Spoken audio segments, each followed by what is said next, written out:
मित्रांनो, लग्नानंतर होईलच प्रेम या मालिकेच्या आगामी भागामध्ये आपल्याला आता पुढे फार मोठा असा ट्विस्ट पाहायला मिळणार आहे।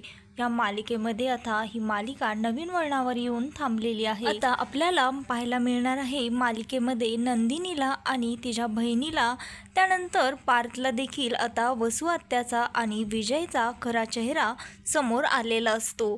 त्यामुळेच वसू आत्याला नंदिनी चॅलेंज देत असते की वसू आत्या, तुमचं मी हे नाटक लवकरात लवकर सर्वांसमोर आणणार आहे। बस काय तर तिने हेही म्हटलेलं असतं, खरं तर मला माहीत आहे तुम्ही माझ्या बहिणीला म्हणजेच काव्याला इजा पोहोचवण्याचा प्रयत्न करत आहात, पण खरं तर तुम्ही तिच्या बाळापर्यंत आणि तिच्यापर्यंत कधीही पोहोचू शकणार नाही, कारण तुम्हाला त्या दोघांपर्यंत पोहोचण्याआधी मला माझ्यापर्यंत पोहोचावं लागेल, असं ती त्या विजयला सांगत असते। त्यानंतर ती म्हणत असते, खरं तर एकदा शाळेमध्ये असताना एक मुलगा काव्याला त्रास देत होता, पण तिने हे घरी कोणालाही सांगितलं नाही, पण तरी देखील मला हे कळालं आणि त्यानंतर मी त्या मुलाला असा धडा शिकवला की तो कोणासमोर आलाही नाही आणि मला जे करायचं होतं ते करूनही मी मोकळी झाले। खरं तर मी कोणालाही न कळता तुला आडवं देखील करू शकते, एवढी ताकद नक्कीच माझ्यामध्ये आहे, त्यामुळे तू माझ्या बहिणीपासनं आणि तिच्या बाळापासनं 4 हात लांबच राहा, असं ती तिला सांगत असते। त्यानंतर ती म्हणत असते, अरे तुला काय वाटलं आम्ही देशमुख एवढे हलके आहोत का?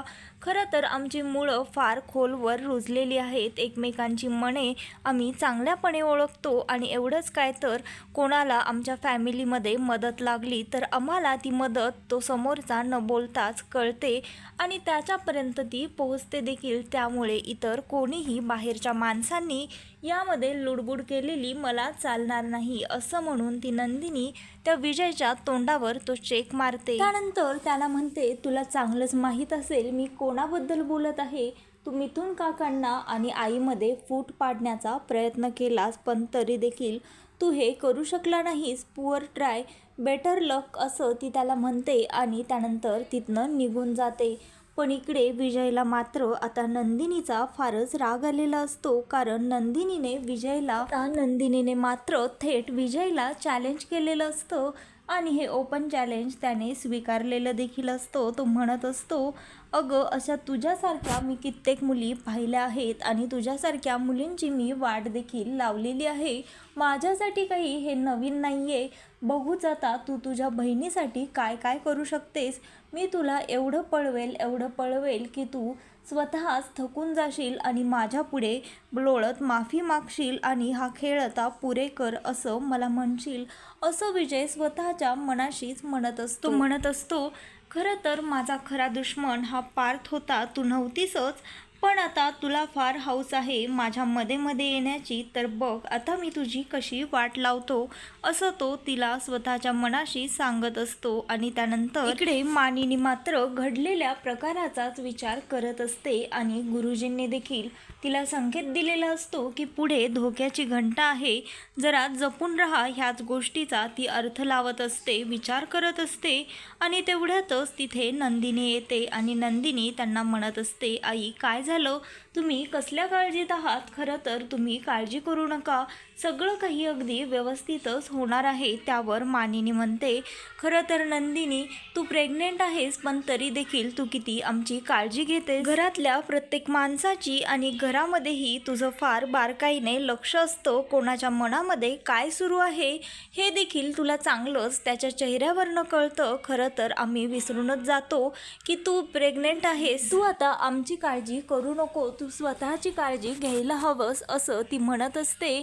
त्यानंतर ती म्हणते, आई तुम्ही माझी काळजी करू नका, कसं आहे ना, तुम्ही आनंदी असला की घरामध्ये अगदी सगळं वातावरणच आनंदी असतं, त्यामुळेच तर मी तुमच्याकडे आली आहे, मी आता कसलीही काळजी करू नका। आता निश्चितच तो विजय काही करणार नाही, कारण मी आत्ताच त्याला चांगलंच खडसावून आली आहे, तो आता काव्याकडे आणि काव्याच्या बाळाकडे नजर वर करून देखील पाहणार नाही, कारण मी त्याला आता चांगलंच खडसावलं आहे आणि जर त्याने असं असं करण्याचा प्रयत्न देखील केला तर मात्र गाठ माझ्याशी आहे आणि तुम्हाला तर चांगलंच माहीत आहे.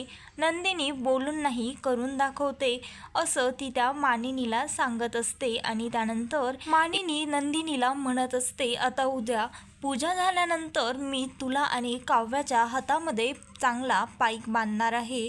तो गुरुजींनीच मला दिला आहे. अभिमंत्रित करून त्यांनी तो तुमच्या हातामध्ये बांधण्यासाठी मला सांगितलं आहे, जेणेकरून तो धागा तुमची आणि तुमच्या बाळाचं संरक्षण करेन असं ती सांगत असते. नंदिनी मानिनीला म्हणत असते, आई आपण सगळे सोबत असल्यास आम्हाला काहीच होणार नाही. मला याची खात्री आहे, कारण आपला परिवारच माझी ताकद आहे असं ती मानिनीला सांगत असते. आणि त्यानंतर मानिनी सकाळी दुसऱ्या दिवशी त्या दोघींना देखील हातामध्ये तो धागा बांधत असते आणि इकडे वसुहत्या मात्र त्यांचं हे सर्व चोरून चोरून पाहत असते. त्यानंतर ती स्वतःच्या मनाला म्हणत असते, आता हा धागा काव्या तुला वाचू शकणार नाही, तुझ्या बाळाला देखील हा धागा नाही वाचू शकणार. गुरुजींचा संकेत मात्र तुमच्या लक्षात येणार नाही, कारण तो संकेत तुम्हाला समजण्याआधीच तुझं बाळ देवाघरी गेलेलं असेल असं वसुहत्या स्वतःच्या मनाशीच म्हणत असते. आणि इकडे काव्या क्लाससाठी जात असते आणि नंदिनीला देखील तिच्या आनंद आश्रममध्ये जायचं असतं.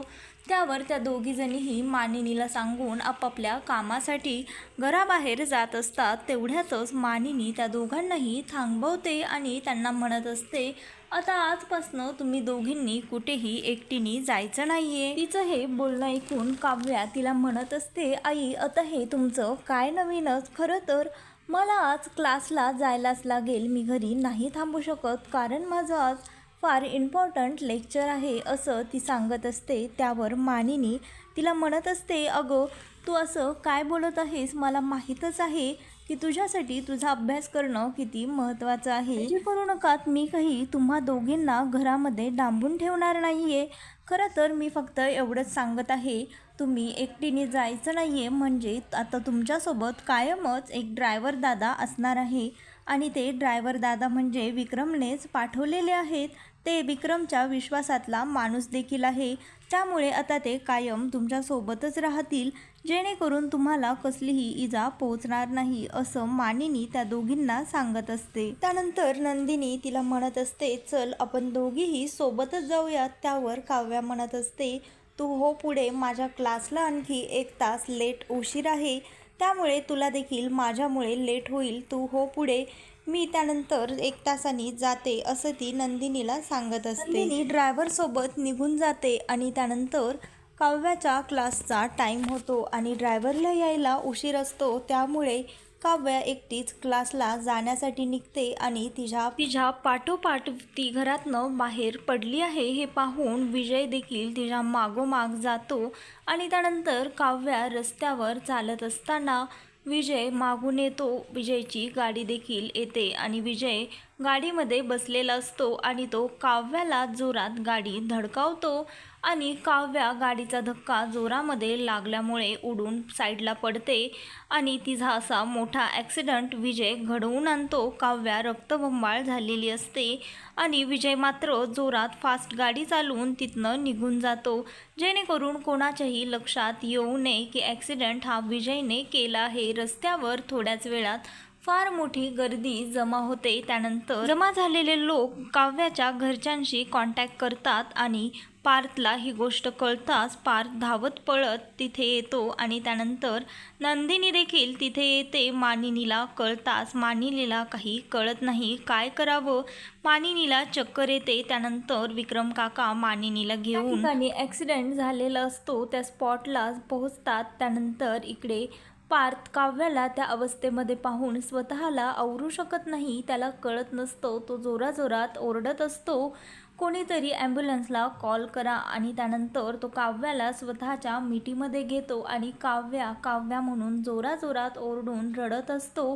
त्यानंतर नंदिनी देखील तिथे येते आणि ही सर्व अवस्था पाहून ती लवकरात लवकर ॲम्ब्युलन्सशी कॉन्टॅक्ट करते. ॲम्ब्युलन्स देखील तिथे येते आणि सर्वजण काव्याला हॉस्पिटलमध्ये घेऊन जातात. त्यानंतर काव्याची सिच्युएशन मात्र फार क्रिटिकल कंडिशन तिची झालेली असते आणि त्यानंतर डॉक्टर सांगत असतात, खरं तर आम्ही आता अशा सिच्युएशनमध्ये बाळाला वाचवू शकू किंवा बाळाच्या आईला आता ह्यांची तब्येत फार नाजूक झालेली आहे, त्यामुळे बाळ वाचेल ह्याची आम्ही गॅरंटी देऊ शकत नाही, असं ते डॉक्टर त्या सर्वांना सांगत असतात. तिथे विक्रम देखील आता टूरवरनं आलेला असतो. तो देखील हॉस्पिटलमध्ये असतो आणि विक्रमची एंट्री होताच डॉक्टरांची ही न्यूज तो ऐकतो आणि तो आतून तुटून गेलेला असतो. त्याच्या डोळ्यांमध्ये पाणी असतं. विक्रमला पाहून आणखीनच नंदिनीला आणि मानिनीला रडायला येतं.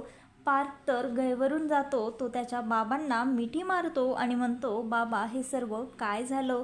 विक्रम मात्र त्याला समजावत असतो. पार्थ म्हणत असतो, बाबा मला माहीत आहे हे सर्व कोणी केलं आहे. आता मी त्या विजयला सोडणार नाही, मी त्याचा जीवच घेणार आहे, असं तो म्हणत असतो. तर मित्रांनो, लग्नानंतर होईलच प्रेम या मालिकेच्या येत्या भागामध्ये आता आपल्याला काय असा नवीन ट्विस्ट पाहायला मिळणार आहे हे पाहण्यासाठी आत्ताच चॅनलला लाईक, शेअर आणि सबस्क्राईब मात्र नक्की करा.